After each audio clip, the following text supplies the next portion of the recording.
সামান্য একটু ধুলোতে ছিলাম, আর তুই হেঁচে হেঁচে আলা হয়ে যাচ্ছি। এবার যাবো স্নানে।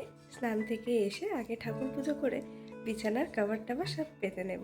তো চলো, দেখা হচ্ছে আবার স্নান করে আসার পর। চলে এসেছি এখন স্নান করে। স্নান করে পুজো দেওয়া আছে এখন।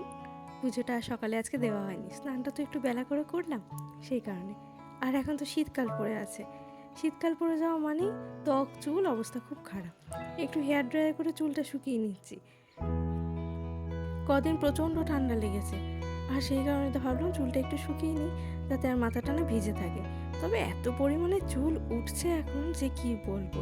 তবে আমি সব চুল কিন্তু আবার বাক্সবন্দি করে রেখেও দিই, এদিক ওদিক ওড়ার থেকে রেখে দিই। আর এই চুল দিয়ে মাঝে মাঝে এটা ওটা কিনেও কিন্তু নিই। আজকে পুজো টুজো করে খাওয়া দাওয়া করিনি, এখনও খাওয়া দাওয়া করে নেব, তারপর একটু বেরোবো। কোথায় যাব সেটাও আপনাদের কিন্তু দেখাবো।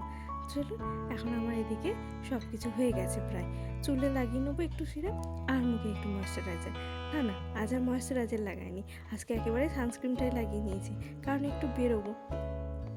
শীতের এই রোদ্দুরটা খুব ভালো লাগে, কিন্তু এই শীতের রোদ্দুরটা প্রচণ্ড ক্ষতিকর, সেই কারণে একটু প্রোটেকশন নিয়ে রাখতেই হয়। তবে এখনও চুলে সিরাম দিয়ে চলে যাচ্ছে, সেইভাবে কিছু হচ্ছে না। তবে শীতকালে একটু নারকেল তেল চুলে না দিলে সে চুলে এত খুশকি হয় যে কি বলবো। আর এই খুশকির থেকে তো কোনোভাবেই আমি যত রেমেডিই চেষ্টা করি না কেন, কোনো রকমভাবে আমি মুক্তি পাই না। আবার শীত চলে যাবে, মাথা থেকে খুশকিও আবার চলে যাবে। তো চলে এসেছি এখন ঠাকুর ঘরে, এখন পুজো করে নেব। গাছে প্রচুর পরিমাণে স্থলপদ্ম ফুটছে, আর এই স্থলপদ্ম দিয়ে ঠাকুরের আসন একদম ভরে যাচ্ছে। বাড়িতে যদি সমস্ত সিজনের কিছু ফুল গাছ থাকে না, তাহলে আর পুজো কী দিয়ে করবো সেটা নিয়ে ভাবতে হয় না। স্থলপদ্মটা মোটামুটি শেষ হওয়ার পরেই আবার এদিকে গাঁদা ফুলের সিজন চলে আসবে। এখনও গাঁদা ফুলগুলো ফোটেনি, গাছগুলো বেশ ছোট। বড় বড় যে গাছগুলো ছিল, একদিন সেখানে সাপ বেরিয়েছিল, তো তারপর সেই সমস্ত গাছ তুলে ফেলে দেওয়া হয়েছে। আর আমি সেই গাছ থেকে ছোট ছোট ডাল কিছু কেটে এনে আবার বসিয়ে রেখেছি।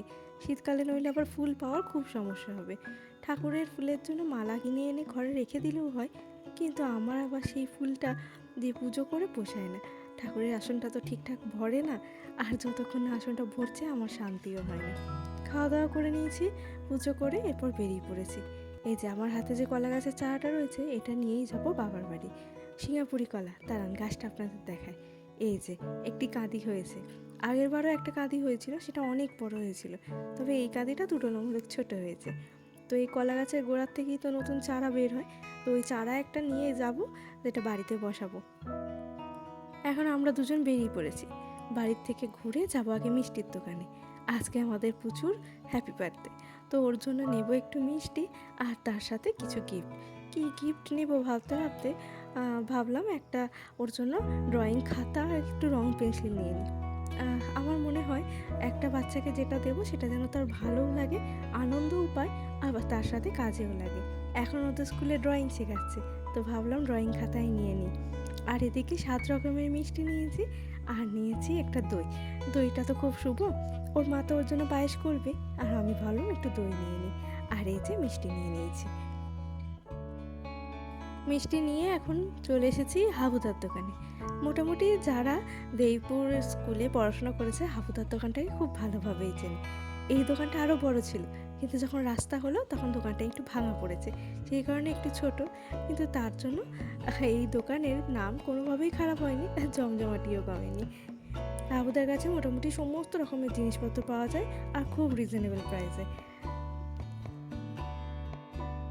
আমাকে অনেক রকমের ড্রয়িং খাতা দেখিয়েছিল, ছোট বড় সমস্ত কিছু। আমি এই ছোটো সাইজটাই নিয়েছি, ও তো এখনও বাচ্চা, 6 বছর বয়স হলো। এক্ষুনি এত বড় ড্রয়িং খাতা নিয়ে গিয়ে কোনো লাভ হবে না, অর্ধেক পাতা নষ্টই করে ফেলবে। আর নিয়ে নিয়েছি একটা মোম রঙের বাক্স, আর তার সাথে পেন্সিল, রাবার আর একটা পেন্সিল ছাড়া কল নিয়ে নিয়েছি। রাস্তাতে নিয়ে নিয়েছিলাম আরও দুটো প্রয়োজনীয় জিনিস।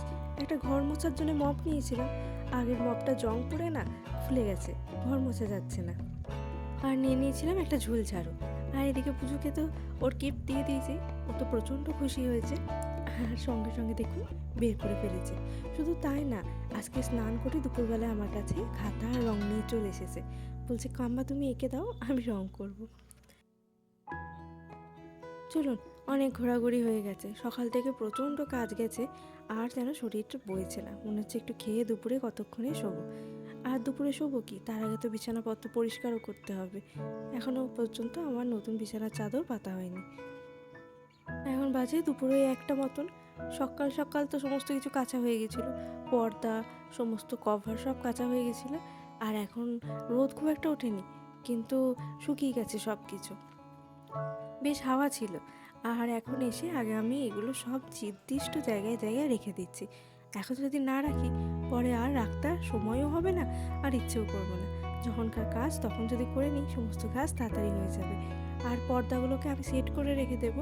এগুলো আমি লাগাতে পারবো না, স্ক্রুড্রাইভার দিয়ে লাগাতে হবে। তো সেট করে রেখে দিলে ওর যখন সময় হবে ও ঠিক লাগিয়ে দেবে।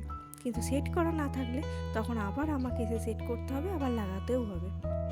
আজকে আমাদের বেডরুমটা একদম পিঙ্ক হয়ে গেছে, মেকওভার বলতে পারেন, একদম পিঙ্ক পিঙ্ক মেকওভার। অসম্ভব সুন্দর লাগছিল। এই বেড কভারটা আমার খুব ভালো লাগে, এটা আমি ফ্লিপকার্ট থেকে নিয়েছিলাম। তো এটা পাতলে এই ঘরের দেওয়ালের রঙের সঙ্গে রঙটা এত সুন্দর লাগে, খুব সুন্দর লাগে। পুচু এদিকে খেতে বসে পড়েছে সব রকম সাজিয়ে। তো চলুন ও খেয়ে নিক, রাতে আবার আছে পুচুর জন্য কেক কাটা। তো দেখা হবে আবার তখন। আজকের মতো ব্লগটা এখানেই শেষ করছি। সবাই ভালো থাকবেন, সুস্থ থাকবেন, আর ব্লগটা কেমন লাগলো অবশ্যই জানাবেন। পুচু আগে পায়েস দিয়ে খাওয়া শুরু করেছে, এরপর ও সুন্দর করে ভাত খেয়ে নেবে।